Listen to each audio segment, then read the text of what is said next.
Well, extremely honored today to be sitting down virtually with Lisa Petrucci, who is now running Something Weird Video solo, or at least with leading the team. So, Lisa, thank you so much for making time for this. Oh, hi, Chris. Thanks for having me. Yeah, and you are currently in the Seattle area, is that right? Yes, Something Weird is based in a town just north of Seattle called Shoreline, even though our PO box is in Seattle. So, yeah, just about Okay. 10 miles north of downtown. And the Something Weird that I grew up knowing, I primarily know it as an archive, and well, actually, that's kind of how I primarily got to know it, was through an archive. And then I know Mike was very active in sort of, talks and being a public face for preservation of genre films. But um, was it, what is the current state of Something Weird today? Because I know you have partnerships with a few different places. Are you an archive first? Is that how you would describe yourself? Well, what's interesting is that, I mean, as you probably should start off by saying that Mike Franey, the founder of Something Weird, he started it in 1990, passed away in 2014. So Mhm. after his death, well, I still say we, even though it's just me now. But as far as Something Weird archive goes, it was his intention for me to like find a new home for it. And Okay. ideally, I think he like wanted, me to find just one entity that would be willing to take everything and, pass the baton and have me stay on as a consultant and advisor and all of that. But he had accumulated probably, and I'm not exaggerating, I mean, because it was spread out over a lot of places, 300 tons of film elements Oh over, my gosh. Okay. yeah. So, he really started collecting, actual film elements in about 1992. And at once he discovered that there was so much out there that it was lost, he made it his mission to find as much of it as he could. So, he would just buy a lot of different archives, or he would, go into partnerships with people, or, families would deposit their fathers as archives with us, and we would license them from them. And so over the years, we ended up, like I said, thousands and thousands and thousands of 16 millimeter and 35 millimeter films. So I really had like, I knew that like I was going to have to do something with all of that, but my like goal was just finding the right place. And when it came down to Yeah. it, there really wasn't one place that excuse me, we could do that. So um, what I decided to do was Something Weird. And after having discussed this with Mike, is just to start working with partners and other film archives and video Mhm. companies who did have very reputable archives themselves, and kind of curate them, so that like certain bodies of film went to different places. So that's pretty much the state of Something Weird now. I mean, as far as like what's left in the physical film archive, there's still some like dregs, I'll call them that, films that nobody, like orphan films, left in the warehouse. And then my garage is not been touched at all. It's all 16 millimeter film. And, I occasionally loan them out to people or let people transfer them for projects. But I have a lot of 16 millimeter films still, Okay. And I hundreds, know that thousands. that's amazing, and thank you for that background. And I know at least the big ones that come to mind are obviously that partnership with AGFA, and then as it kind of became a Vinegar Syndrome, partner label. Yes. There's a lot. Well, the, Mhm. the background as far as like how the transition from Something Weird, just being Something Weird video, to being what I'm just calling it now, Something Weird, because we're doing a lot of different projects under that moniker, was that after like, kind of throwing a few balls out there to see who would catch them, nobody did. I got a cold call one day from AGFA, and it wasn't actually from AGFA, it was Alamo Draft House. Zach Mhm. Carlson called me and said, "Hey, I heard from a couple of our colleagues that you're looking for a home for the Something Weird film archive, and we might consider being that home." And I said, "Well, I should probably have somebody come out here and assess what's we still have, which was a lot, and see if that's even possible." So Tim League had come to Seattle because he was working with Scarecrow Video and helping them set up the nonprofit organization. Yeah. And I took him to the warehouse, and he was pretty overwhelmed.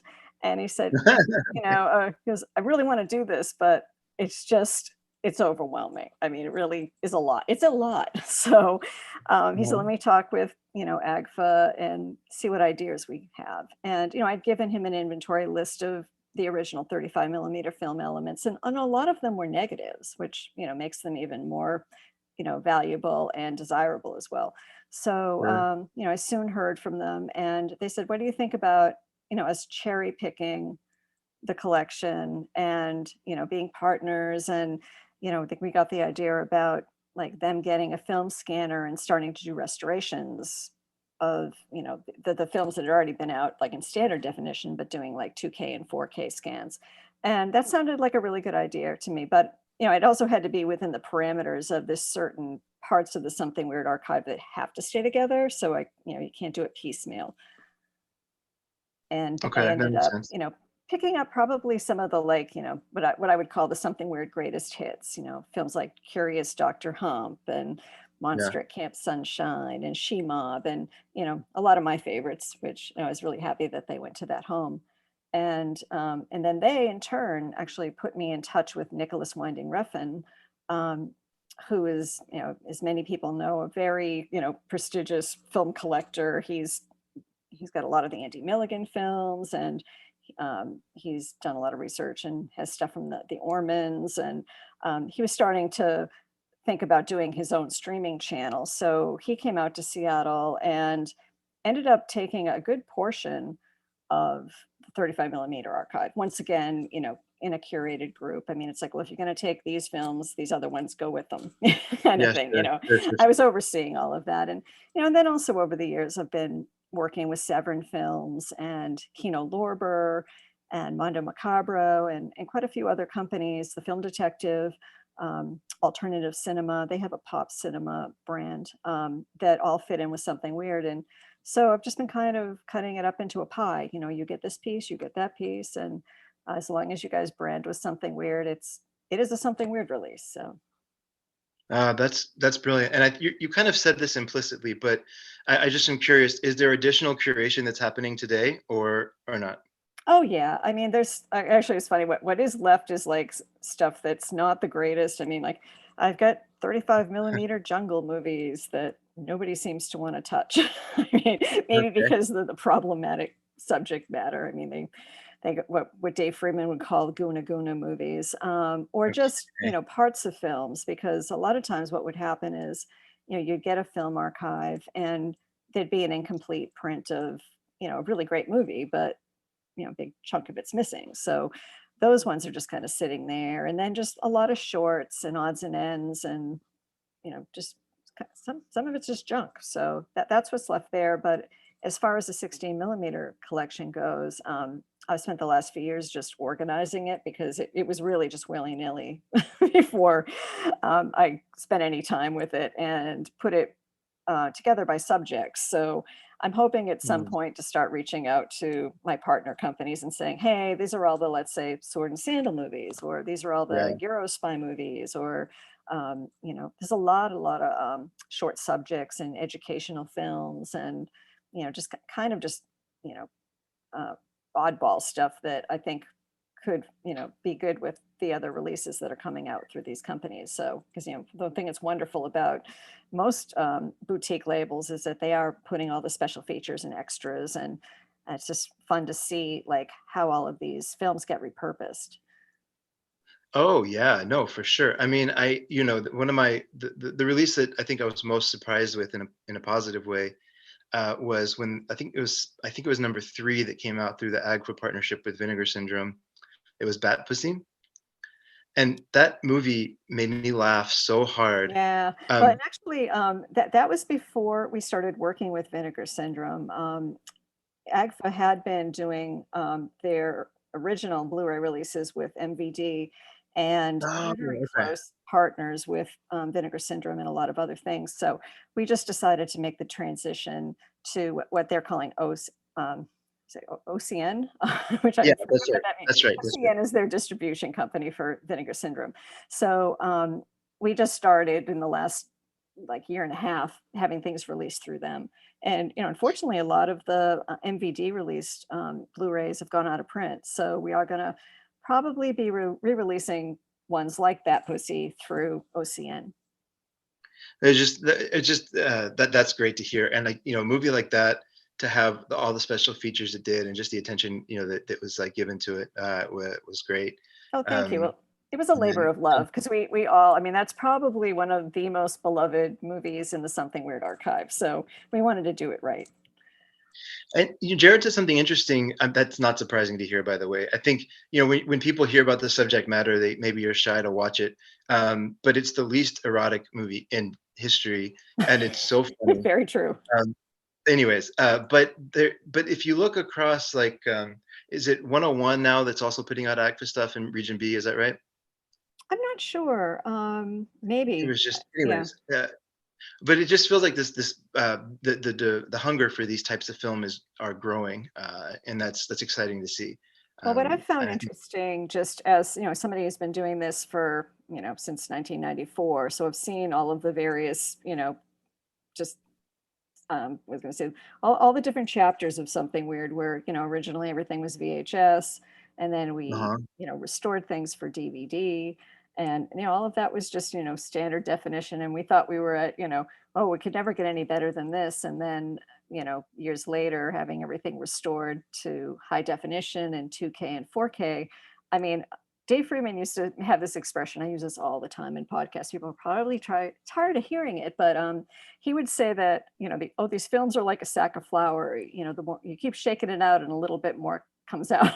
And Mhm, it's yeah, true because there's always going to be somebody who hasn't heard of them, and obviously there's the hardcore original Something Weird fan base who obviously they're all familiar with these films, but what I've really enjoyed over the last 8 years working with partners is that, they're reintroducing these films to a brand new audience. And a lot of them are like, younger genre film fans and, or just people who weren't aware of Something Weird. But they were aware of, companies like Vinegar Syndrome or Severin or Arrow Films or, those other companies that are newer.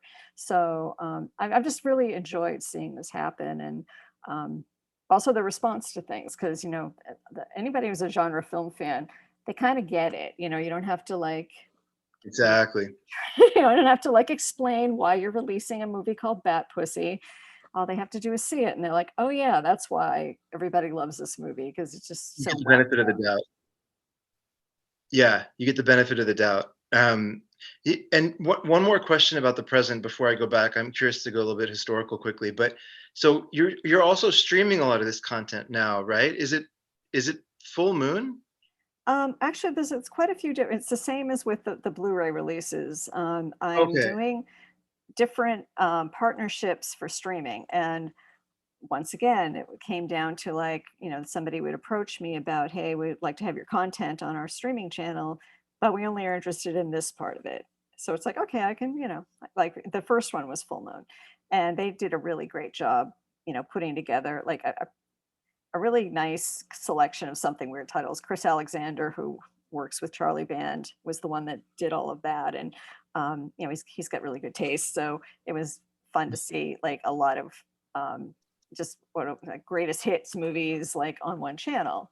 And Yeah. after that, I was in touch with some other companies like the Film Detective, and they tend to do more classic, what would be known as like public domain movies, but they also have rights to their own movies, and it's a little bit more. I don't want to say family friendly, but they're not as edgy maybe as some of the other companies, and there I have content that fits into that really nicely. So they've been releasing those. In fact, we've got a Blu-ray coming out. In the next couple of months of Girl on a Chain Gang, Jerry Gross's movie. And Yeah. it's going to be nice to see that restored. And it's very timely considering everything that's happening sociopolitically. So, and the other channel that we've done stuff with is Night Flight. And once Okay. again, they're really kind of time, like pop culture time capsule oriented. So it was fun being able to pick out movies for them, and most recently, I've been working with Cult Picks, who are based in Sweden. And Yeah. there's a guy named Rickard Gramfors who, Mike Vraney and I go way back with, doing Something Weird film festivals in Scandinavia. And he's basically like the Scandinavian Something Weird. And I've been I guess, giving them a lot of content for their streaming channel. And what I really like about that one is that there's not like I don't have to second guess anything like, oh, is this going to be too abrasive or whatever. I mean, they really want to push the envelope. And nowadays, there's not a lot of companies that want to do that. So it's been a real joy, being okay, you can put Bat Pussy up on a streaming channel, or you can, because they've also got relationships with AGFA and Vinegar Syndrome, or the Bob Cressy movies, the Roughies and all this other stuff. So yeah, I'm really, looking forward to getting more and more things out there. And eventually, through some platform, I haven't, pinned it down yet. I mean, I have a couple of ideas and I've been in talks with some people, but there will be a Something Weird channel, but it's probably going to be part of something else. So you will go to like, somethingweirdtv.com or something. I haven't done that domain yet. I plan to though. And it'll just be like a subgenre of like maybe, some other company, just because I don't want to have to do that myself. And there's so many other people that are way better equipped to do it than me. Okay. I Okay. just like to tell people what to do, make it happen. Uh, well, you own the film, right? So you get to be the you get to have those opinions. There you Um, go. that actually is a good segue. So if it's okay, just quickly going back. So you mentioned 1992 is when this started, and then you've been, I guess, close to Mike or partner with Mike since '94. Is that what you said? Yeah, so I mean, he had actually been a video, I'm going to call him a bootlegger, like in the late 80s and early 90s, like everybody was back then. It was like he'd be on Mhm. um, the fanzines and various collector groups, and they were trading videos that were hard to find. So that was how we started out. That was like pre Something Weird video. Okay. And it was once he started finding original films and realized that he could transfer them himself. That was pretty much the birth of Something Weird video as people know it now. And that would have been around 1990, Yeah. where that started happening. But as far as like, seriously collecting film, around 1992 was when he, just decided, okay, I'm going to find every bottom of the barrel, low budget film there is out there, and, put his mind to it. And so that just came from a place of feeling like he needed to be kind of a voice for these films, like a champion for these films, because he loved them so much, or what was that? Where did that initially come from for him? Well, Mike has always loved film from the time he was a little Mhm. kid. He was showing 8 millimeter Castle films in his garage to the neighborhood kids and charging them a Okay. nickel. And, he was a projectionist at the local drive-in when he was a teenager. And then in his like early, adulthood, he worked at porno theaters in Seattle. So he liked to be around film and he understood it.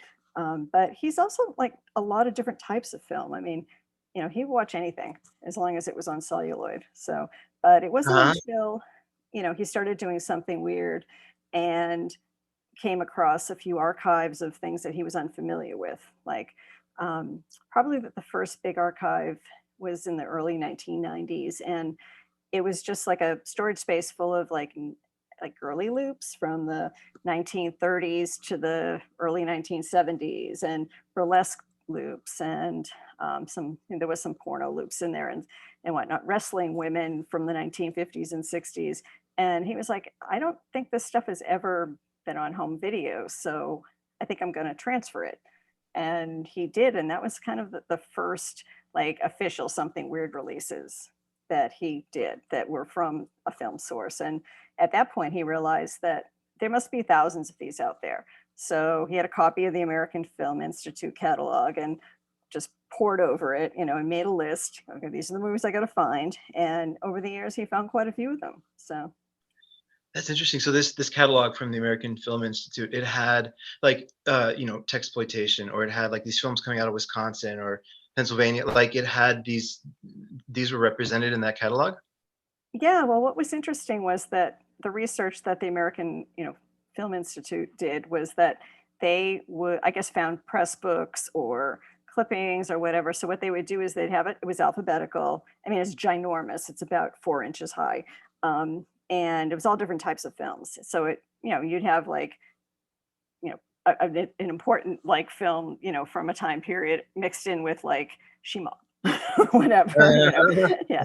I mean, like Gone with the Wind or whatever. But the one there was one that was like based in the like late 50s through the early 70s. So that was the one that he was focusing on, and just made like if it had anything that sounded, because they would use words at the end of the description, like so it would just be like the name of the film, who directed it, who produced it, the cast, and a tiny little like description of what the film was, but then there would it was almost like hashtag words, but they didn't have that back then. Yeah, it would be like, so if he saw certain words that were like, oh yeah, I'd be interested in that, he'd write down the title. And I would say we probably were able to found, you know, at least 1,000 of those movies over the years that he had on his list. Wow. And then once they were there, did you have to then contact the right holders and sort of, work through that channel, or were you able to buy them through the catalog, I guess? Well, no, the catalog wasn't like a type of catalog where you purchased anything. It was more like just a Okay. reference, like a almost like an encyclopedia type Yeah. thing. And Right. it was meant for like film historians so that they could, look things up. It wasn't something you could get at like Barnes and Noble or anything like that. Yeah, yeah, I see. Um, Gotcha. but what happened is, I mean, obviously, in the early days of video and whatnot, um, there was just like not a lot known about how to go about finding the rights to things. I mean, you could hire somebody, which we did in the early days, to do copyright searches on things and find out like who owned the registrations, or if something wasn't legally registered, which would I guess technically say make it gray area or public domain. But Mike was fortunate enough to meet people who made the films. So, in particular, when Dave Friedman came into his life, because Mike was selling one of Dave Friedman's movies without his permission, and he got a phone call one day, and Dave Okay. said to him, "Oh, hey kid, you're selling my movie," and Mike's like, "Yeah, people love it. Got any more?"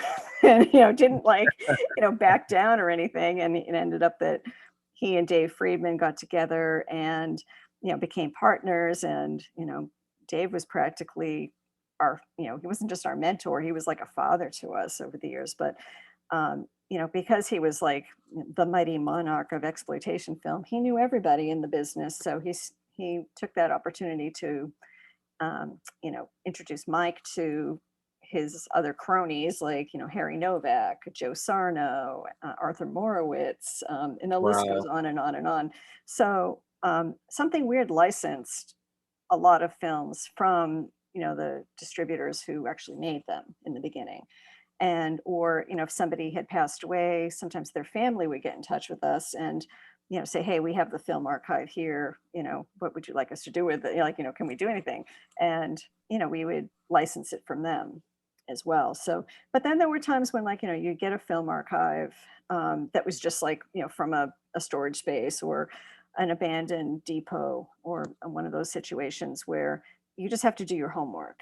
And we always, after a few times of in the beginning, Mike didn't really know what he was doing and stepped on a few toes.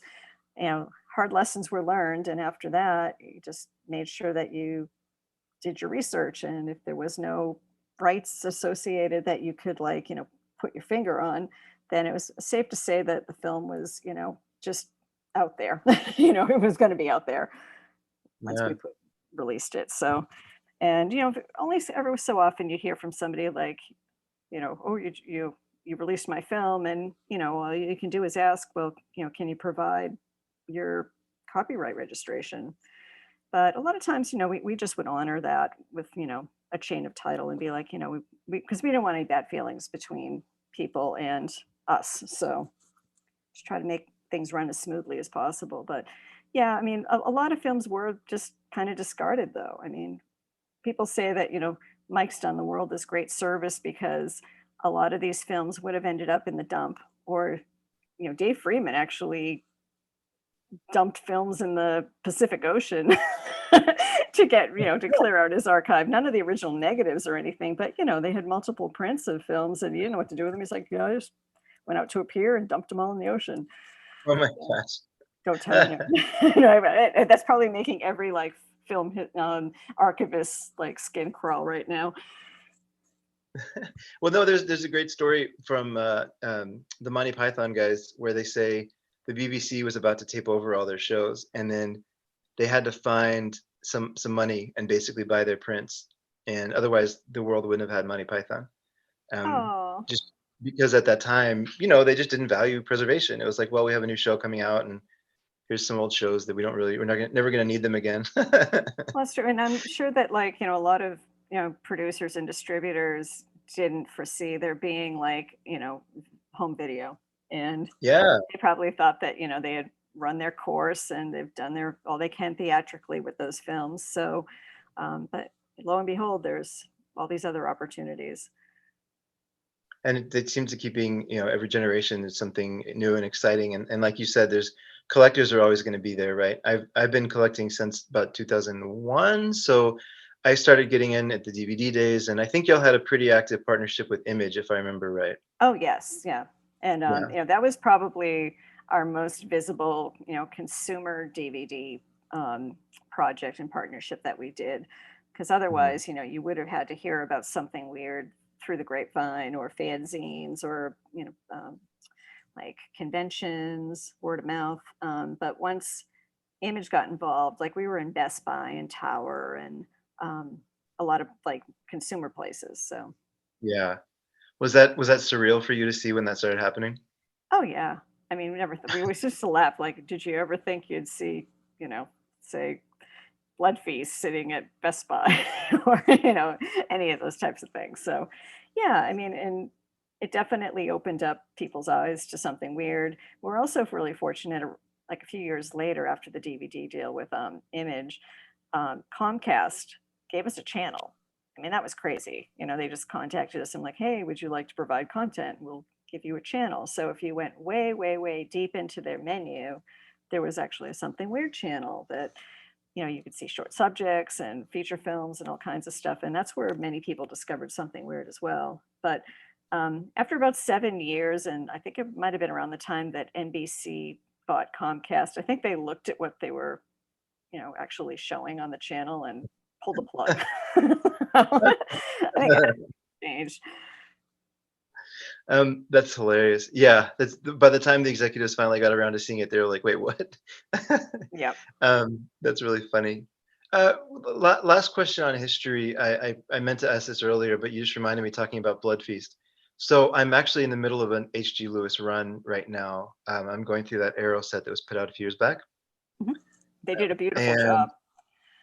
oh, it's awesome. I was lucky enough to get the cereal box that they put out, that kind of limited cereal box. It's such a great set. Um, Nice. so even down to the workbook they put together is so funny. They really thought it through. Um, but I recently saw something weird, and I have to say it was actually for the first time. Obviously, I knew it was the namesake, but I just for whatever reason hadn't seen it till recently. What was it about that movie that was worthy of naming a company after? I liked it. I'm just curious, like why that one over all Well, this crazy HD movies? what Mike's always said about in on the Image DVD commentary, there's a whole section about the history of something weird because it's like him and Dave Friedman. Oddly, Herschel wasn't doing the commentary with Mike on that one. It Okay. was Dave. And Mike talks about how, obviously that the movie Something Weird has a great title, and he was trying to think of like an umbrella term that would kind of Okay. cover everything that he planned on releasing. And I mean, obviously that did the trick. That's kind of what I assumed you were gonna say. Yeah, it's such an amazing name. It Well, is. what They was might funny is as that he didn't get permission to do that. And there's an individual, Jimmy Maslin, who owns the Herschel Gordon Lewis and Doris Wishman collections. And same as the situation with Dave Friedman, where Mike gets a call one day and he's like, what are you doing selling my movies? And like, you named your company after, a movie that I own. And smooth things over and they became best friends. that's Yeah. amazing. That it seems to be a common theme that it's impossible not to love Mike once you meet him. I've heard that even from other interviews I've read about him. It just seems like he was a very easy person to love. So He's very charming for sure. that's great. Now, is this something that you thought you would be doing? Did you also love film? Was this a passion for you? Your throughout your life as well? Well, I've always loved film since I was a kid. I mean, one of my earliest childhood memories is being in the back seat of a car during Night of the Living Dead.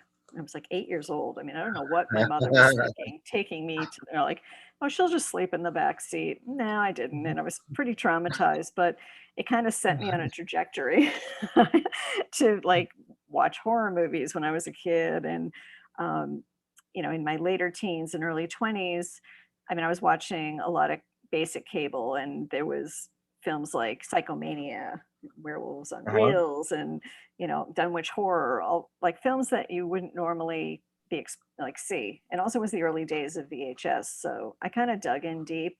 I went to college for art history, but I minored in film history as well. So I've definitely had an interest in film, but I found like in my mid 20s that I was wanting to watch more and more like exploitation films or stuff that was kind Mhm. of like off the grid. And fortunately, I lived in New York City at the time, and I was like a block or two from Kim's Video. So, I Wow. pretty much went to college there. I was like, I will watch every movie I can. And I got a good education by, renting many, many movies at Kim's Video. And that's where I discovered something weird that, at the time, just remember going into the section where they had exploitation films, and obviously there's the ones you'd expect to see, like the Russ Meyer movies and Herschel Gordon Lewis and Doris Wishman, and those hadn't been released by something weird at that point. But I got those under my belt. Basket case, big box, VHS, all the John Uh-huh. Waters movies and whatnot. But then there was a weird little section of just like kind of DIY looking, like cases with really brightly colored spines and garish, lurid artwork on them. And I was like, what is this? I'm going to just, bring some home. And that was my introduction to Something Weird Video, watching The Sin Syndicate and Diary of a Swinger, movies like that. So um, I started to like want to know more about, in particular, 60s exploitation cinema, because obviously that's kind of like a seedy underbelly of film that at that time most people were unaware of. So I was fascinated and kind of decided, I wanted to learn as much as I could. And Mike Franey used to come out to the East Coast to do the Chiller Theater Expo. And I would go to that anyway, just because I was a horror fan and whatnot. So I called him up at the office before the show and I said, hey, I want to do an article about your company. And Dave Friedman was going to be his guest at that chiller, and said, can I interview you both? And, we met, and he just, I'll always forget, well, one thing I'll never forget is just him asking me like, well, who are your favorite, directors? And I said, oh, I love Doris Wishman and, Michael and Roberta Findlay. And his eyes just lit up. It's like, really? Because I don't think he'd ever heard a woman say that before. Okay. But also that kind of gave him an idea of what kind of person I probably was. And that was the beginning of our friendship and eventual relationship and partnership. Wow. That's amazing. So you went to school to study art history, and then you minored in like Carl Theodor Dreyer and Kurosawa and like that kind of film Well, actually, history, it was probably. more, when I was into film history, I was my area of like expertise with art was like early 20th century German art. So I kind of got Okay. into learning about that type of film, and then, kind of went on from there. So There's a lot of probably, well, I don't want to draw that. I don't know if there's an easy parallel, but German expressionism was, and there's some stuff in there that's pretty out there visually, and the subject matter can yes, get pretty intense. So maybe there is a natural progression from that to exploitation films, anyways. Um, you mentioned this earlier with uh, when you were talking about oh shoot, sorry, one of the movies we were just talking about earlier. You mentioned how it transfers well to the politics today. Oh, Girls in a Chain Gang. Berlin Changa, yeah. Um, a Girl in a Chain Gang, and I think that's so interesting. This is one of the things that as I've gone deeper into the world of kind of global exploitation films through whether it's Mondo Macabro or some of the stuff that Arrow's found or these different AGFA releases. One of the thing that's I think it's very interesting is a lot of times there's either you either get like I guess kind of personal stories or stories literally from someone's life and kind of what they know, or you get these super wacky stories. But there's always a meaning, like more often than you'd think. There's a deep meaning behind these movies that the director was actually trying to do something meaningful. And I think a lot of people that aren't in that world don't see that part. Yeah, and I think sometimes it's not even intentional. I mean, when you're doing anything, I mean, like I'm, well, I should also say, like, besides doing the film thing, I wasn't, I mean, I am an artist, but I haven't, I'm kind of retired since I've been doing something weird full time. Um, there's like when you're going about making something creatively, it's like you're just doing it because it's like what you need to do at the time. And then it's usually in retrospect, you look back and like, oh, that had something to do with, what was happening. I mean, like a time capsule type of thing. And what I found really interesting about when I was doing some research about Girl in a Chain Gang is that it was Jerry Gross's first film, and to come out the gate with like a really heavy hitting film, but Yeah, I think he really was just wanting to make a good film, but an exploitation picture. It's just that it was timely because of what had happened with civil rights in the South in the early '60s and whatnot, and then now, like how many years later? Oh, 60, 70 years. I mean, it just looks like, wow, we're still dealing with these same issues, and it's very heavy, in some ways, but yeah, also brilliant because to make something that holds up. And I mean, I was talking to the people at the Film Detective. They actually had asked me to do commentary, and I told them that I couldn't because it's like I'm kind of getting triggered, and I'm not a triggery person. I mean, I work for something weird. Nothing bothers me. For some reason, uh, just because that was so timely, and we're in such a kind of divisive socio-political climate. I just right. kept feeling like, oh, this should, like, this was like in 1965 this was made. This shouldn't be still happening nowadays. But that's what is interesting about cinema, is it does make you react in a way. Well, it's weird. You mentioned just kind of in passing. You mentioned Gone with the Wind earlier. But have you actually seen that recently enough to kind of recall pieces of it or parts of it, or Yeah, I mean, not recently, but I mean, I'm very familiar with the film.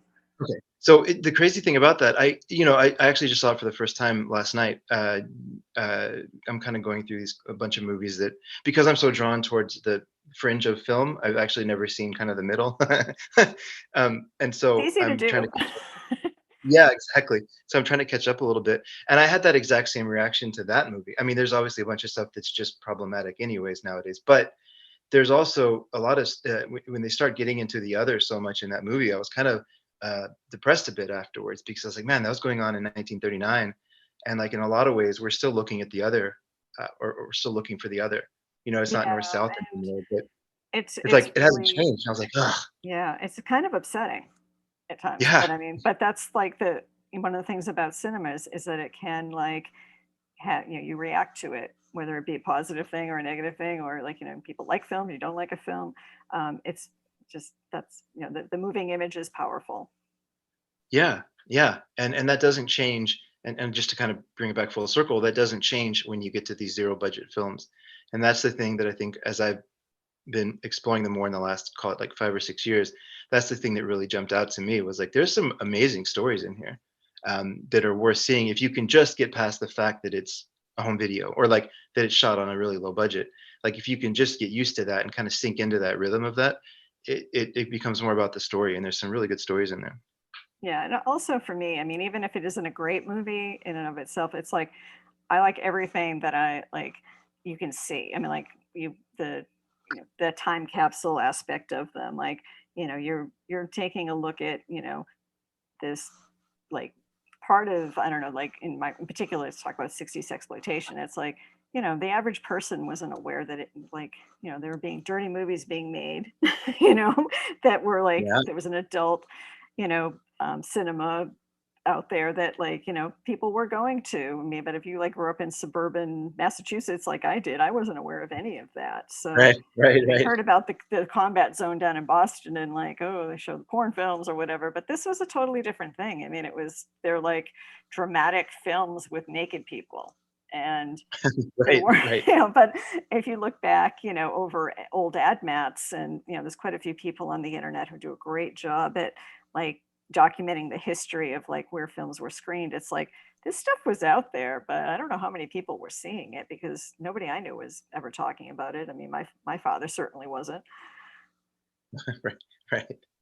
No, it's yeah, and now it's easier to see. If these films were coming out now, they would be easier to find in a way.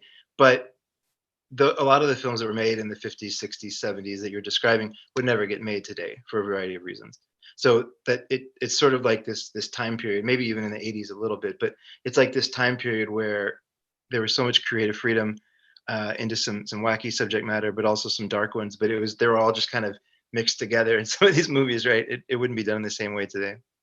Yeah, I mean, what I always find interesting is when you've got like, a quote adult film that has horror elements or, there was a lot of subgenres of like 60s exploitation. You had the nudie cuties, which were like comedic films, and then, they Right. kind of went into the roughies, which were dramatic black and white films with sex and violence. And then, they also had things like nudie kinkies, which had more kind of fetishy aspects to them. And, you know, uh, there was like a lot of different variations on a similar subject.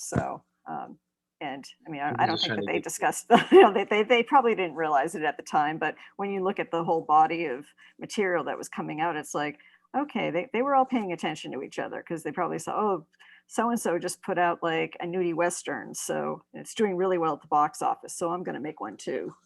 Right, And right, you know, right, right. it really did come down to mostly like making money. I mean, these people were in it not just to be artists and to make films, but there was a financial part that was probably more important than anything, and making sure that people like bought tickets to your movie. Well, I was my intro to this world, let's just call it, was Lloyd Kaufman. Back probably Yep. 20 Mhm. years ago, I started seeing drama movies. And I mean, I think H.G. Lewis reminds me a little bit of him when I've heard him do some interviews. Not they're just shrewd businessmen first. And like, they're in the business of making movies and they're very good at marketing what they make. Yes, They're and and we're all grateful for that. So, great. Yeah, definitely. So we've gone across genres a little bit. What do you go to relax? What's the type of film or what do you go to just kind of wind down? um, well, I'm embarrassed to say what I watch, like when I'm not doing something weird stuff, or when I catch up with all of my Blu-rays that I get from my partner companies, and because I'm always like I'm more excited about their other releases than the something weird releases most of the time, because I obviously have seen all the something weird ones. Sure. Um, but I mean, I like I was on a Kojak binge this last month. Like went through my Nice. Kojak box sets. There's something comforting about those. But I mean, most recently, the thing that's really I've been super excited about is Seven released their folk horror box set, and I Yes. love those kind of films anyway. I'm all about the witchy stuff, and anything to do with like that time, anything his historical and horror and all those things I really really enjoy. So started digging deep into that about 2 weeks ago, and it's a lot of movies. It's going to take a while. Yeah, I'm so excited. I'm gonna get to it this year. I've seen Blood on Satan's Claw. Oh, it's one of my favorites. I was amazing. I was like, how is this not more famous? Like, I mean, you look at a movie like The Exorcist, I understand why it's famous. Like it's scary as hell, but some of the stuff they do in Blood on Satan's Claw, like it's a I don't know, like I don't think you have to be interested in the more obscure stuff to like that. Like I'm almost curious to show, these kinds of movies, like I think they're just great. I don't know, maybe I'm biased, but No, yeah, and I mean, fortunately, there's places where movies are being streamed. So like if you go to Shutter or even Amazon Prime, and if you go way deep down the rabbit hole, those movies are there. It's just that they're Mm, not coming up unless like you've got an algorithm that's gonna think, oh, you might like this or whatever. But I do know that like the movies that Severin's been putting out with that folk horror set did come out on Shutter this past month, and maybe that'll open a lot of people's eyes. And it's the same with us. Like when we have done channels, like when we did comedy, it's like people just weren't aware of these things, and as soon as you do learn about them, it's like you want to see more or yeah. see what else is available. So I think you've answered this again. Kind of, you've certainly touched on this implicitly, but just to ask, is something weird ever going to have their own line of discs? I would say at this point, not the way that they were in the past, where it was just the Something Weird. I mean, Something Weird still does sell DVD-Rs that we make in-house. Um, Okay. and a few years ago, we cut back on those quite a bit because, well, our equipment's starting to crap out, and having to have an employee to do that. I mean, it's just financially things are different, and and that's okay because this whole business is the business model has changed for everybody. Um, what we I have found that like most of our customers are buying downloads, so the Something Weird catalog is available. You just got to go to the website, and either it's available on a Blu-ray or it's available on a DVD or a DVD-R, or it's available as a download. So the content's always going to be there in one format or another. But we've got a lot of Blu-ray releases coming out with all the different partners, and I mean, ideally, it's all going to come out. This year, I'm super excited about the Doris Wishman films coming out through AGFA, and they'll be distributed by OCN. And it's not a specifically Something Weird project. Jimmy Maslin, who owns those films, is going to be, he's licensing them, but because they're associated with Something Weird Video, we get to co-brand on those, and I'm really Great. involved with just what's going to be on them and arranging all the commentaries and all this other stuff because it's a labor of love for me. It's a pet project. So, and Yeah. there's all kinds of like smaller things, but mostly I just see Something Weird like I guess referencing its own history. Because over the years, I mean, Mike and I collected so much paper ephemera and archives related to the actual films that no one has seen. And I mean, some of the stuff is, shown up on, galleries on DVDs or even on some of the new Blu-ray releases. But having all of those materials available, like in print, is kind of what I see the direction of Something Weird going in the future, as well as there was another thing that we started doing a few years ago where I was contacted by a record label, Modern Harmonic, which is Okay. part of Sunday's Music. And, they said, hey, have you ever thought about doing Something Weird soundtracks? And Mike and I had thought about that, but we just really hadn't had the time to pursue it. And I was like, yeah, have thought about it. And like, what do Yeah. we have to do to make it happen? And um, that was like when we released Something Weird Greatest Hits. It was about 3 years ago. And Yeah. since then, we've continued to just have, releases based on either feature films or just, the most recent Modern Harmonic plus Something Weird album was The Best of Doris Wishman. So it's the trailers and incidental music. And the funnest part of that record is that I was able to get access to a lot of Doris's original reel-to-reel audio, and in them, she's just like barking out, directorial orders at people Oh, or wow. Okay. getting getting curmudgeony. It's really awesome, and we kind of put Oh, little like sound bites in between the tracks as well. So there's just going to be a lot of things that people like haven't seen from us before that will be coming out. that's great. Well, that's a pretty good segue into my last question, and maybe you kind of got there, but what should we expect from Something Weird going forward? Well, the thing I'm most excited about is I'm going to start a division of Something Weird called Something Weird Press, and we'll be doing books. And I want to make really, really beautiful coffee table books with lots and lots of imagery in them, and various people writing essays. And the thing that's going to be interesting about them, it's not going to just be like your basic like I guess exploitation film poster books or something like that. I want to get very specific and do the like definitive like time periods, let's say like burlesque films from the 1930s through the 1960s, or do the films of David F. Friedman. And one of the first projects I've got on the slate, and I've been starting to work on it, is Dave Friedman had done a second part to his autobiography, Youth in Babylon, called Kings of Babylon. And anyone who knows Dave Friedman has heard about this project. Well, he lost it. I mean, like literally lost the manuscript. Oh my God. And he had given Mike and I a couple of chapters before he lost the whole thing, and it never got published. So that's going to be the first thing that Something Weird Press will publish is these first three chapters. And I may even do each chapter as a book because there's just so much accompanying visual material that people have never seen. And it would fill up a lot of pages that that's the direction that I'm going to probably be taking the company in. And like even doing things like, books of all the VHS covers or um, putting Something Weird in its own historical context related to the films that we released over the years. So But um, that's actually perfect to do that though, and I guess it sounds like you've already reached this conclusion, but that immediately makes sense as I hear it, because it's not that you're saying something weird in and of itself is the thing that needs to be preserved, but it's like the nature of the way that it was built was through time periods and pieces and collections, and like it's natural extension to then start to celebrate those, right?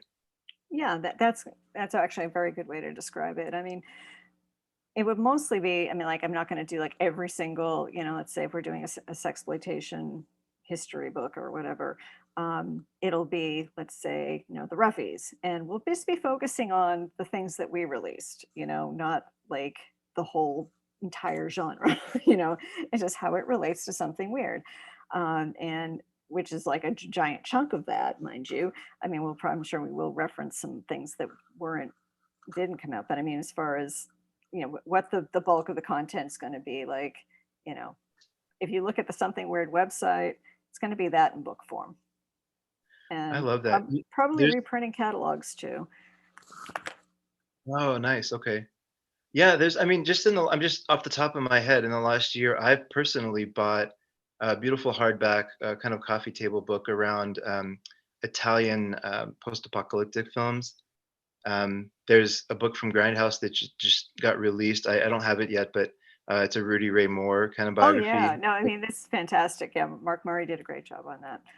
Yeah. So it does feel like it's the right time to also it's interesting, right? These things go in cycles. Like books were supposed to be dead, right? But now within a focus area or a niche area, there's actually people really want these books on their shelves. Like there's some great history there. Yeah, and I mean, people just like having the reference materials as well. And I find myself with books that I've collected over the years. I'm a big book collector. Um, Hmm. I look up information all the time. If I want to find out more things. So, and the other thing is a lot of the video companies that have been doing these super deluxe, editions of Blu-rays have been including really wonderful accompanying books, and Yeah. this would just be kind of similar to that, but maybe a little bigger than one that would fit Yeah. in a DVD case. Uh, well, I'd imagined, but coming into this, that you were somebody who led through passion and kind of you did this for love. But it's been really interesting just hearing your passion for this come through. It comes through very naturally. Um, I Yeah, I mean, thank you so much for making this time today. Well, thanks for having me. Yeah, it's been really, really nice to speak with you and sit down with you. And I hope that the Something Weird Press is a runaway success. I know that I'm pretty active on Reddit, and people are actually, I would say, as excited, if not more, about this really nice hardback limited book that's coming out. I see a lot of posts on Blu-ray forums around the books themselves. So um, it feels like the right thing to do, anyways, for what it's worth. Yeah, well, with Something Weird, I mean, like we're we do have a social media presence. I mean, mostly it's on Facebook. I mean, it seems to be the age demographic. I mean, even though I was talking about there being a lot of younger people into Something Weird, um, most the hardcore people are, kind of baby boomers and, you know, Okay. Gen X people and stuff like that. And Yeah. that seems to be where people gravitate is Facebook. But there's a Something Weird video fan page, and it's pretty arcane. I mean, there's so much fascinating information on there. And, when you throw out an idea like, oh, we're going to do the books, I mean, you can see how much enthusiasm there is. So, I mean, I definitely am excited about it for other people as well, because, it's going to give me something to do till I'm an old broad. And, I know Yeah, that there's an definitely. audience for it. So I'm looking forward to it. I love it. Well, I can't wait to see it, and I can't wait to see the future Doris Wishman and all the other releases that come out through your partners. Yeah, I look. really appreciate the time. It's been great speaking with you. Well, thank you.